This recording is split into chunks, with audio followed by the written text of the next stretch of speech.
Between an HR professional who does HR and a HR professional who drives business outcomes. Most organizations have plenty of the first, almost none of the enough is the second. The question is, which one are you? And more importantly, which one do you want to become? Welcome. Today we are going to deeply involve in what it actually means to operate a strategic HR business partner. Not in theory, not in textbook, and not in real world with stakeholders in organizations that do not always make it easy. By the end of this video, you will be clear picture of what HR looks like in practice. What exactly the HR strategy means. Let us start by dismantling the myth. Strategic HR is not about using bigger words in the meetings. It is not having a seat in the table for its own stake. Strategic HR means one understands the business and well enough to anticipate people-related risks before they become problem. When you have the data and the relationship to act on them, a transactional HR professional waits for a vacancy and fills it.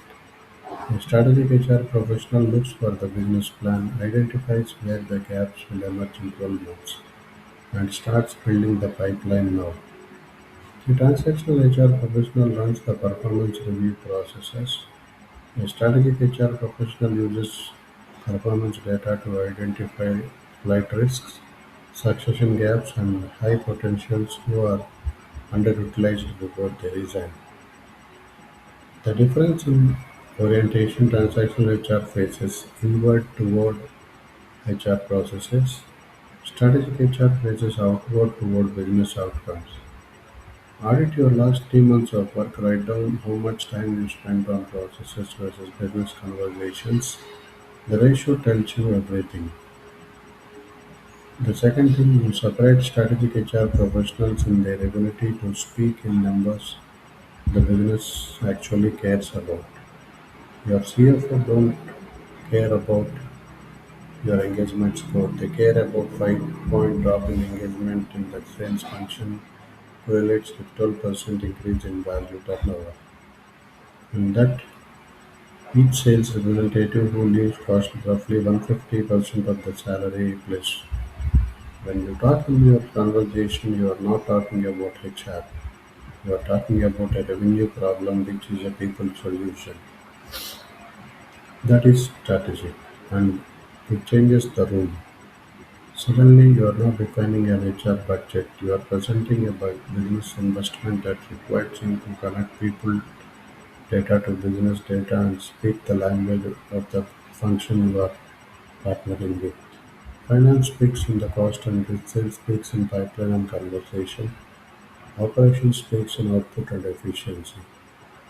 Learn their language. It is single fastest way to gain credibility as strategic partner. Pick one business metric your organization tracks. Spend 30 minutes this week and find out the data connection to the people metric you want. The third component of strategic HR is one most important people overlook entirely: relationship architecture. Being strategic is not just what you know, it is about who trusts you enough to tell you what is really going on. The most strategic HR professionals have informal conversations with leaders and never appear in any meeting. They hear about the acquisition because it is announced.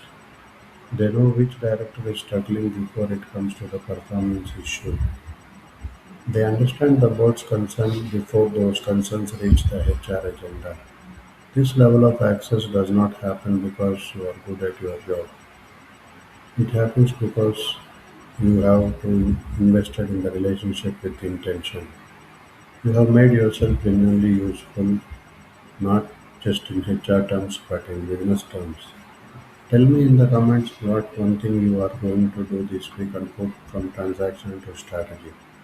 Comment to it publicly because it works. Subscribe if you want more of this because next week we are covering the HR metrics that CFO actually pay attention.